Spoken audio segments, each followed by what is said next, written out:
Heath here from pickinglessons.com. Bluegrass licks in the key of C. This is the 5th lesson in this series. We've looked at licks in the key of G, up the neck, down the neck, a whole bunch of stuff so far.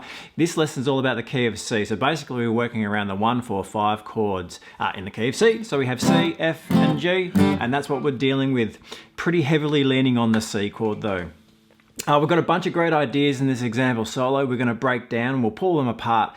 We'll also take a look at the scales that are going to be really useful for this key and some arpeggio positions as well for these chords. Here in this video though, we're going to get started by looking at a handful of licks and have a look at some scale and arpeggio positions that back those up as well. If you head to pickinglessons.com, you would grab yourself the full arrangement, so it has all the solo and the arpeggios and scales in there. In the member section though, we will break down the remainder of this lesson, cover the rest of the licks and look at all the scales and arpeggios that are kind of being used throughout these ideas.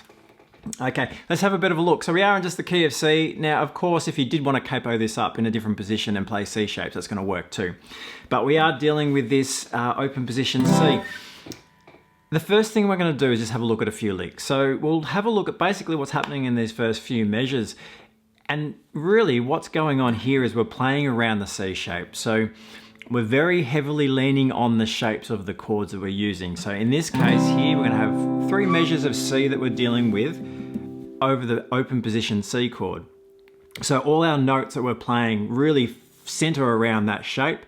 You can somewhat have your fingers in that shape, and it really does help if you line it up in that position. The first thing we'll do is we'll play through these 3 measures, which is kind of captures this position here, and we'll link it all together and we'll break it down. So the first 3 measures over this C chord.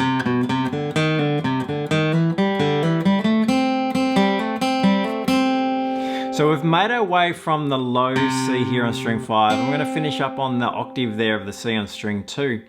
And we're using the major blues scale and the arpeggio for the C chord to really hone in around that C sound.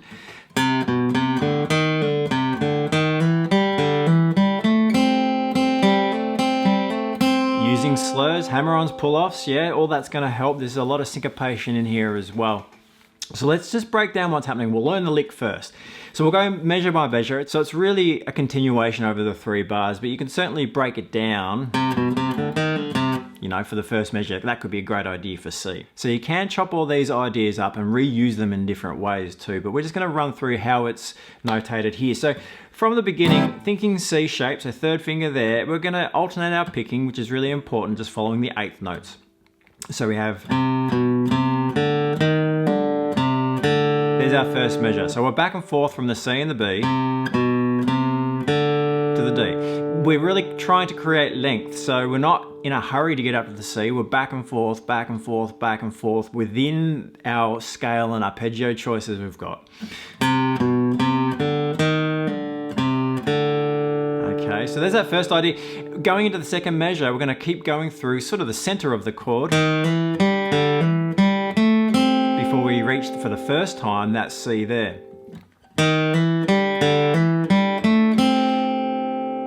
Again for the picking, so because of the slurs and the syncopation, we've got down, hammer on, down, up, hammer on, up, down, up. It's all in the tablature. Do keep an eye on that, and I really do suggest that you follow the picking structure in that way. So it's alternating picking is the technique, and where we play it down or up is all determined by where the note falls. Is it on the down pulse or is it on the upbeat? So downbeat, upbeat, and really down, up, 1 and 2, and is the idea. So it doesn't matter if we have 2 ups in a row, it's all about where the up falls, yeah? So again, in that measure, down, down, up, down, up. You can see there's a couple of downs, a couple of ups in a row, but it's all about where it falls within the rhythm structure. Okay, let's put the first 2 bars together. Ready, and...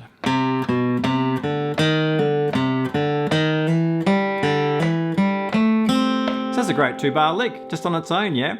We could take apart any of those ideas, like I mentioned the first bit. Perhaps the beginning of the second measure. That's kind of cool too. So you can chop these out and use them in different ways. The whole point is though, if you're looking at this, is to understand how what we're playing is really centered around that C chord.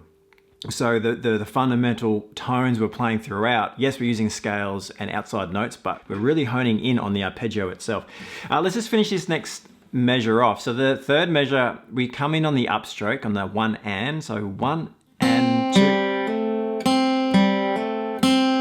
And so we basically have this repetition of this simple idea. So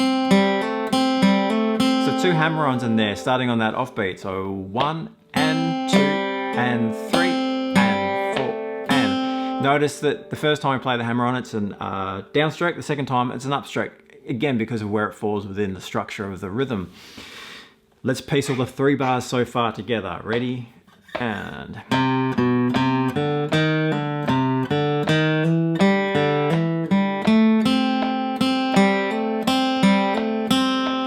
So really honing in around the C chord itself. The arpeggio are just the notes that belong to the chord. We'll look at that in a second. Our rhythm is pretty straight, really, although there is a little syncopation, so some offbeat accents in there.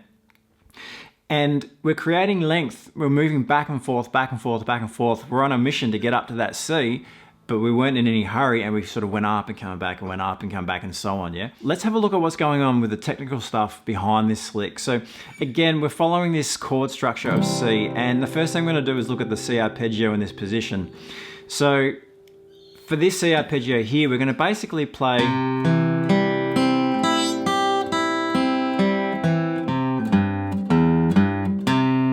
those notes. That's giving us all the notes from the C chord in the open position. We're not having to change a hand position anywhere else to do that.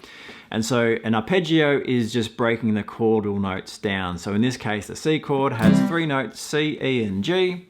And so we're covering those C, E, and G notes in this pattern. So let's just try that slowly. Once through, ready, and. We can hold that C chord. Yeah, and then we've got the G on top. Back to the E, the C. There's a G again. E, C, G, E, G, and E. So essentially we're just playing C, E, and G wherever we can while we're in this position there.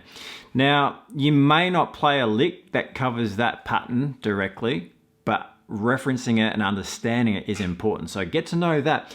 The other thing we're doing is we're using portions of the C major scale and the C major blues scale and the C major pentatonic scale through this.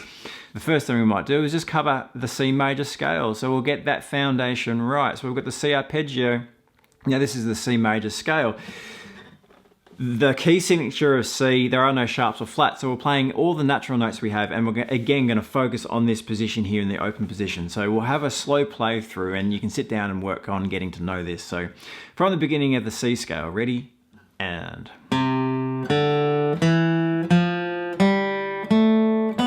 We'll go as far as we can without changing position, so up to the G, now back down again.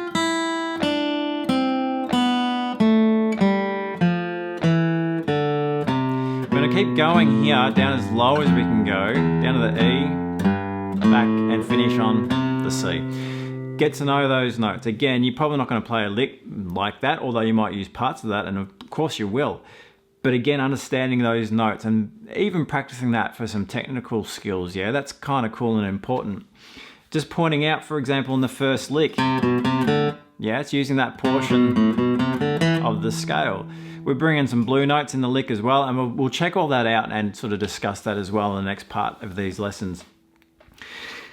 Get to know the licks to get you started. Having a good understanding of what we're using to create these licks is always, I think, a great idea. So spend some time practicing the scale and understand what's in that key of C, all natural notes. The C arpeggio, C, E, and G, and we're just playing that where possible. And in this case, we just looked at the open position. We're going to extend that up the neck for C, G, and F as well for the 1, 4, 5 chords. We'll have a look at a few more scales too. So you'll find all this at pickandlessons.com, and of course you can grab the tablature there as well. So head on over and I'll see you there.